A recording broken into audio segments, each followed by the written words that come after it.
TV 24 news ವಾಹಿನಿಗೆ ಸ್ವಾಗತ.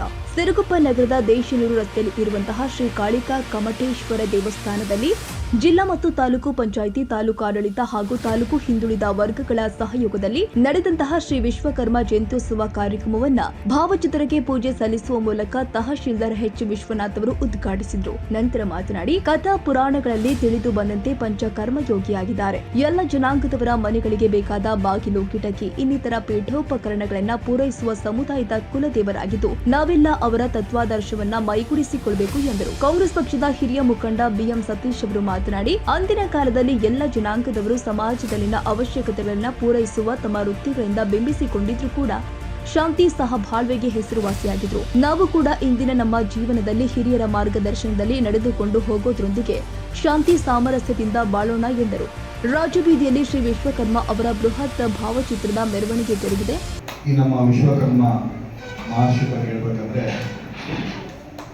ತುಂಬಾ ಎಲ್ಲ ಪುರಾಣಗಳಲ್ಲಿ ನಮಗೆ ತಿಳಿದು ಬರ್ತದೆ. ದೇವಿ ಪುರಾಣ ಇರ್ಬೋದು, ಅಂತಂಥ ಪುರಾಣಗಳಲ್ಲಿ ಅವರ ಇತಿಹಾಸ ನಾವು ನೋಡ್ತೀವಿ. ಒಂದು ಹೇಳ್ಬೋದು, ನಾವು ವಿಶ್ವಕರ್ಮ ಇಲ್ಲದ ಮನೆಗಳು ಇರುವುದಿಲ್ಲ. ಉದಾಹರಣೆ ಹೇಳ್ಬೇಕಂದ್ರೆ ನಾವು ಯಾವುದೇ ಸಮಾಜ ಇರ್ಬೋದು, ಯಾವುದೇ ಜಾತಿ ಇರ್ಬೋದು, ಯಾವುದೇ ಧರ್ಮ ಇರ್ಬೋದು, ನಾವು ಮನೆಗಳು ಕಟ್ಕೊಂಡ್ರೆ ತಲಬಾಗಿರ್ತಕ್ಕಂಥ ಮನೆಗಳು ಕಟ್ಕೊಳ್ಳೋದಿಲ್ಲ. ನಾವು ಯಾವುದೇ ತಲಬಾಗಿ ಇರ್ತದಂದ್ರೆ ಅಲ್ಲಿ ವಿಶ್ವಕರ್ಮ ಇದ್ದೇ ಇರ್ತಾರಂತ ನಾವು ಭಾವಿಸುತ್ತೇವೆ. ಅಂತ ಸಮಾಜದಲ್ಲಿ ತಾವೆಲ್ಲರೂ ಬಂದಿದ್ವಿ.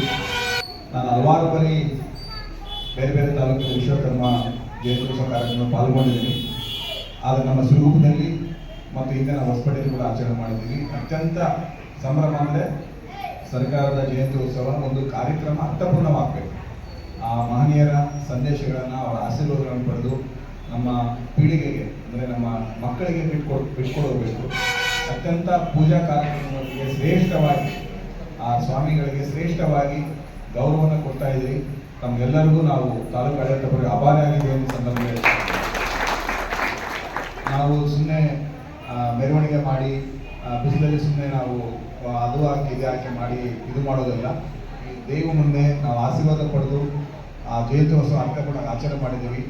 ಆ ದೇವಿಯ ಆಶೀರ್ವಾದದಿಂದ, ವಿಶ್ವಕರ್ಮ ಆಶೀರ್ವಾದದಿಂದ ನಮ್ಮ ರೈತರಿಗೆ ಈ ವರ್ಷ ಮಳೆ ಹೆಚ್ಚಾಗಿ ಕೊಟ್ಟಿದ್ದೇನೆ. ಆ ದೇವರು ಬೆಳೆ ಸುಖ ಸಮೃದ್ಧಿ ಕೊಡೋದನ್ನು ಈ ಸಂದರ್ಭದಲ್ಲಿ ಆ ತಾಯಿ ಮುಂದೆ ನಾನು ಹಾರೈಸುತ್ತಾ ಬೇಡುತ್ತಾ, ಈ ಸಂದರ್ಭದಲ್ಲಿ ನನಗೆ ಎರಡು ಮಾತು ಅವಕಾಶ ಕೊಟ್ಟರೆ ತಾವೆಲ್ಲರಿಗೂ ವಂದಿಸುತ್ತಾ ನಾನು ಎರಡು ಮಾತು ಜೈ ಕರ್ನಾಟಕ, ಜೈ ವಿಶ್ವಕರ್ಮ.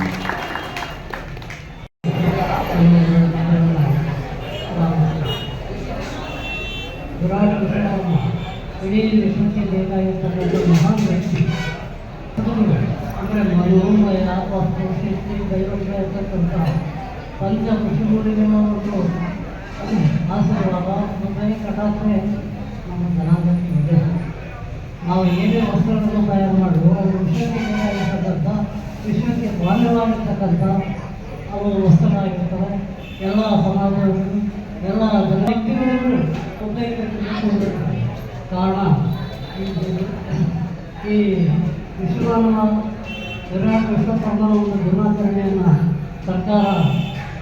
ಸರ್ಕಾರದ ವತಿಯಿಂದ ಆಚರಣೆ ಮಾಡಬೇಕು ಅಂತ ಹೇಳ್ಬಿಟ್ಟು ಸರ್ಕಾರ ಹಿಂದೆ ಆದೇಶ ಮಾಡಿತ್ತು. ನಾವು ಬ್ರಹ್ಮನ ಅವತಾರದಲ್ಲಿ ಪರಿಗಣಿಸಲಾಗಿರ್ತಕ್ಕಂಥ ವಿಶ್ವಕರ್ಮಗಳು ಇಡೀ ವಿಶ್ವವನ್ನು ಸೃಷ್ಟಿ ಮಾಡುವಲ್ಲಿ ಭಾಳಷ್ಟು ಶ್ರಮವಹಿಸಿ 50 ದಿವಸ ವಿಷಯ ನಾವು ನೋಡ್ತಾ ಇದ್ದೀವಿ. ಹಲವಾರು ಪುರಾಣಗಳಲ್ಲಿ ವಿಶ್ವಕರ್ಮ ಬಗ್ಗೆ ವಿಶೇಷವಾಗಿ ನೀಡುತ್ತದೆ. ಅಂಥ ಒಂದು ಸಮಾಜದಲ್ಲಿ ನಾವು ಹುಟ್ಟಿ ಬಂದಿರುವುದು ಎಲ್ಲ ಹುಟ್ಟದ ಪುಣ್ಯ ಅಂತ ನಾವು ಭಾವಿಸ್ತೇವೆ. ಯಾಕಂದರೆ ಈಗ ಅಶ್ವರ ಹೇಳಿದಂತೆ ಆ ಸಮಾಜದವರಿಗೆ ಏನು ಈ ಸಮಾಜದಲ್ಲಿ ಹಲವಾರು ವಿಚಾರಗಳಲ್ಲಿ ಅವರ ಸಹಭಾಗಿತ್ವ ಇರಲೇಬೇಕು ಅನ್ನೋ ಭಾಗದಲ್ಲಿ ವ್ಯಕ್ತಪಡಿಸಿದ್ದಾರೆ. ಮತ್ತು ನಾವು ಸಮಾಜದಲ್ಲಿ ಸಹಬಾಳ್ವೆಯಿಂದ ಎಲ್ಲ ತಲೆಗಳಾಗಿ ಎಲ್ಲ ಸಮಾಜದಿಂದ ಜನರ ಜೊತೆ ಬೆರೆತು ಮಾನವತ್ವ ಮುಖ್ಯ, ಮಾನವೀಯತೆ ಮೌಲ್ಯನ ಉಳಿಸಿಕೊಂಡು ಹೋದರೆ ಮುಂದಿನ ಪೀಳಿಗೆಗೆ ನಾವು ಒಳ್ಳೆಯ ದಾರಿ ಮಾಡಿಕೊಟ್ಟಂತಾಗ್ತದೆ. ಆ ಒಂದು ವಿಷಯದಲ್ಲಿ ಎಲ್ಲರೂ ನಮ್ಮ ಸಮಚಿತ್ತದಿಂದ ನಮ್ಮ ಮಕ್ಕಳಿಗೂ ವಿದ್ಯಾಭ್ಯಾಸ ಕೊಡುವುದರಾಗಲಿ, ಒಂದು ಶಿಕ್ಷಣ ನೀಡುವುದರಲ್ಲಾಗಲಿ, ನಮ್ಮ ಒಂದು ಸಂಸ್ಕೃತಿಯನ್ನು ಬೆಳೆಸುವ ವಿಚಾರದಲ್ಲಿ ನಾವೆಲ್ಲ ಈ ಸಂಸ್ಥೆ ವತಿಯಿಂದ ಮಾಡಬೇಕಂತ ಹೇಳ್ತಾ ಇದೇ ವೇಳೆ ತಾಲೂಕು ಪಂಚಾಯಿತಿ ಕಾರ್ಯನಿರ್ವಾಹಕ ಪವನ್ ಕುಮಾರ್ ಎಸ್ ದಂಡಪ್ಪನವರ್, ತಾಲೂಕು ಹಿಂದುಳಿದ ವರ್ಗಗಳ ವಿಸ್ತರಣಾಧಿಕಾರಿ ಎ ಗಾದಿಲಿಂಗಪ್ಪ, ನಗರಸಭೆ ಆಯುಕ್ತ ಎಚ್ಎನ್ ಗುರುಪ್ರಸಾದ್, ನಗರಸಭೆ ಅಧ್ಯಕ್ಷೆ ಬಿ ರೇಣುಕಮ್ಮ ವೆಂಕಟೇಶ್, ಉಪಾಧ್ಯಕ್ಷೆ ಯಶೋಧಾಮೂರ್ತಿ ಹಾಗೂ ಮುಖಂಡರು ಆದ ವೆಂಕಟರಮಣರೆಡ್ಡಿ, ಬಿ ವೆಂಕಟೇಶ ಸಮಾಜದ ಹಿರಿಯ ಮುಖಂಡರು ಹಾಜರಿದ್ದರು. ಹೊಂದರಪ್ಪ ಸಿರುಗುಪ್ಪ, ಟಿವಿ 24 ನ್ಯೂಸ್. ತಾಜಾ ಸುದ್ದಿಗಾಗಿ ಟಿವಿ 24 ನ್ಯೂಸ್ಗೆ ಸಬ್ಸ್ಕ್ರೈಬ್ ಮಾಡಿ ಮತ್ತು ಬೆಲ್ ಐಕಾನ್ ಒತ್ತಿ ತಪ್ಪದೇ ಲಿಂಕ್ ಶೇರ್ ಮಾಡಿ.